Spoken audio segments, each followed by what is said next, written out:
मुँह में ए लके पोइ बि तोखे वणा मुँह में ए लके पोइ बि तोखे वणा तुंहिंजे कुर्बान जी कहिड़ी ॻाल्हि कयां अल्लाह तुंहिंजे कुर्बान जी कहिड़ी ॻाल्हि कयां कम ज़ात किनो ऐं कमतर मां हिन लोक सॼे खां बदतर मां बेसमर बंदो कहिड़ो कंध खणा बेसमर बंदो कहिड़ो कंध खणा तुंहिंजे कुर्बान जी कहिड़ी ॻाल्हि कयां अल्लाह तुंहिंजे कुर्बान जी कहिड़ी ॻाल्हि कयां मुँह में ए लखे तब तोखे वणा मुँह में ए लखे तब तोखे वणा तुंहिंजे कुर्बान जी कहिड़ी ॻाल्हि कयां अल्लाह तुंहिंजे कुर्बान जी कहिड़ी ॻाल्हि कयां जॾहिं माण्हू पंहिंजो पुनल पॼो मूरड़ करे रोई तोखे सॼो अची दाद कयई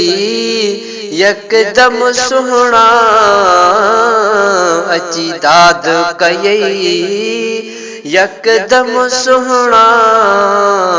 तुंहिंजे कुर्बान जी कहिड़ी ॻाल्हि कयां अल्लाह तुंहिंजे कुर्बान जी कहिड़ी ॻाल्हि कयां मुँह में ए लखे पोइ बि तोखे वणा मुँह में ए लखे पोइ बि तोखे वणा तुंहिंजे कुर्बान जी कहिड़ी ॻाल्हि कयां अल्लाह तुंहिंजे कुर्बान जी कहिड़ी ॻाल्हि कयां ॾिसी हाल फ़क़ीरी टोकियो न तो पंहिंजे दर ते वञण खां रोकियो न तो वफ़ादार आहीं पयो हाम हणा वफ़ादार आहीं पयो हाम हणा तुंहिंजे कुर्बान जी कहिड़ी ॻाल्हि कयां अल्लाह तुंहिंजे कुर्बान जी कहिड़ी ॻाल्हि कयां मुँह में ए लखे पोइ बि तोखे वणा मुँह में ए लखे पोइ बि तोखे वणा तुंहिंजे कुर्बान जी कहिड़ी ॻाल्हि कयां अल्लाह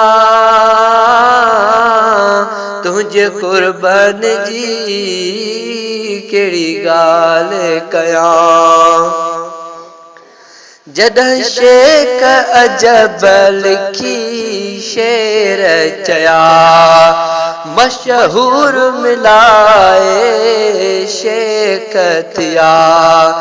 आया माण्हू मिलण सुबुह शाम घणा आया माण्हू मिलण सुबुह शाम घणा तुंहिंजे कुर्बान जी कहिड़ी ॻाल्हि कयां अल्लाह तुंहिंजे कुर्बान जी कहिड़ी ॻाल्हि कयां मुँह में ऐब लखे तब तोखे वणा, मुँह में ऐब लखे तब तोखे वणा, तुझे कुर्बान जी केड़ी गाल कयां। अल्लाह तुझे कुर्बान जी केड़ी गाल कयां।